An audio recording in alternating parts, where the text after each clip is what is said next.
Hello everybody, it's Toria here. I hope you're having a wonderful day. Now today I want to talk a little bit about Liam Lawson and his career as a Formula One driver, and offer a little bit of encouragement to him because he's getting a whole lot of flack from the media and people that think that they know. Well, you may wonder how I would be able to offer something to Liam Lawson. Well, I come from a motorsport family.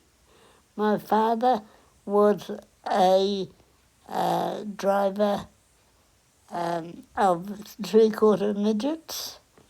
And he also was a speedboat champion. He was actually a champion also 1 year, I think, in three-quarter midgets as well. Now, he built both his cars. He had two cars, number 7 and number 8. And the number 8 car he modelled after the Maserati car because Maseratis was his passion. So I grew up in that environment.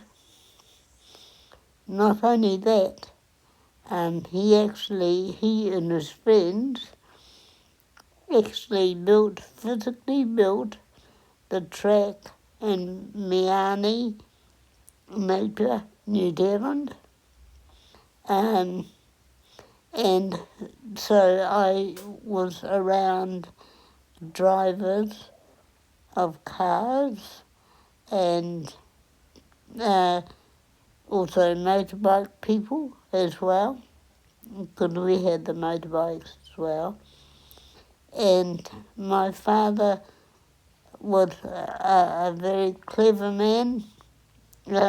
He could look at a motor once and build his own, and his own would have been better.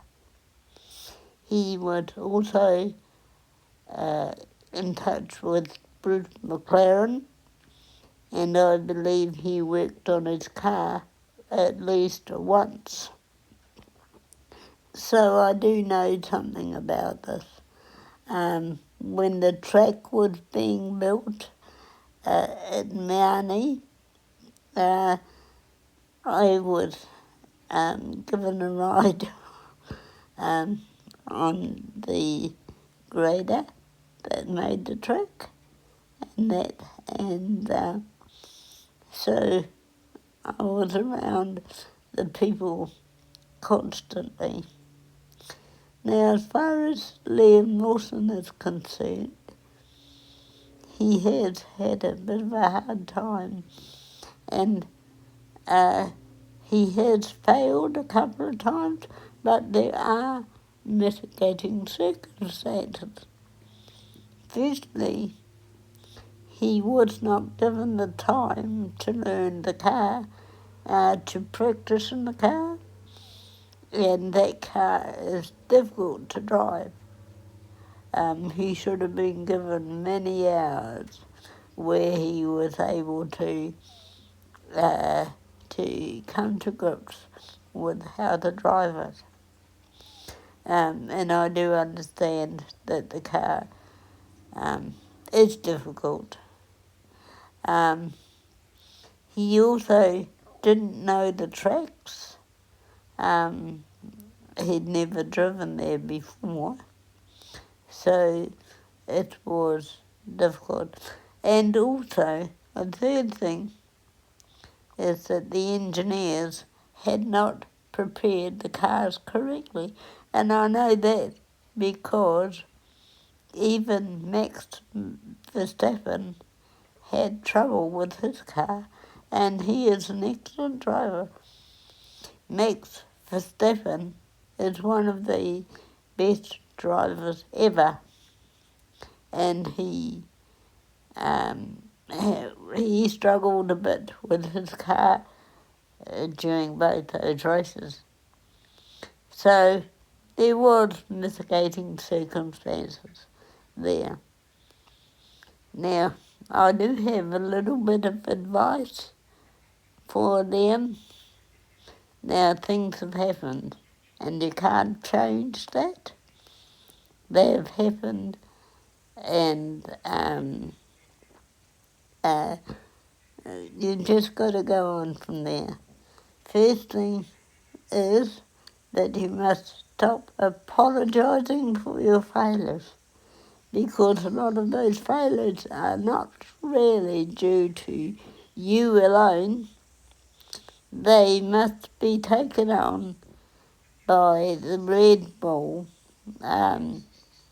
people themselves, because some of those things are to do with the car and with the circumstances around. So, therefore, you need to just step back and say, well, what's done is done. I'll do better next time. Secondly, you've just got to stop thinking that they're all like God, you know. Oh, yes, I've got to do better for them. You've got to do better for you. And that. And you've got to stand up and be counted for your own self. Not for them. You're not driving for them. You're driving for you. And so you've just got to put things aside of the last thing, of the last race, and get ready mentally and emotionally for the next one. So these are just a few of the things that will make you successful. And if you can't be successful there, you won't be successful in the future. Now, you may wonder why I can say these things. That's because I have had cerebral palsy all my life, since I was 8 days old, and I have had to overcome people saying that I can't do it. I've had to say, well,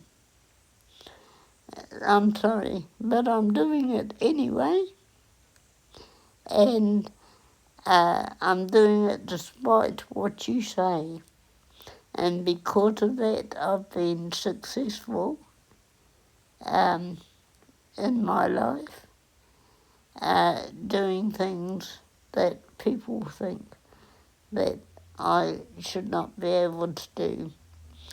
I live independently. I write books, and I do all kinds of things. I learn all kinds of things that make me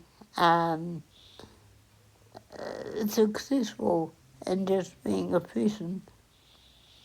I've been told that I'm going to die several times, and I have lived through it all. I've outlived the doctors who told me that I was going to die in that. And I look forward to my 100th birthday, and I will be having a big cake and lots of chocolate, because I love chocolate. Okay? So, Liam, you've got some work to do. And just relax and just carry on. That's my advice. Okay, bye.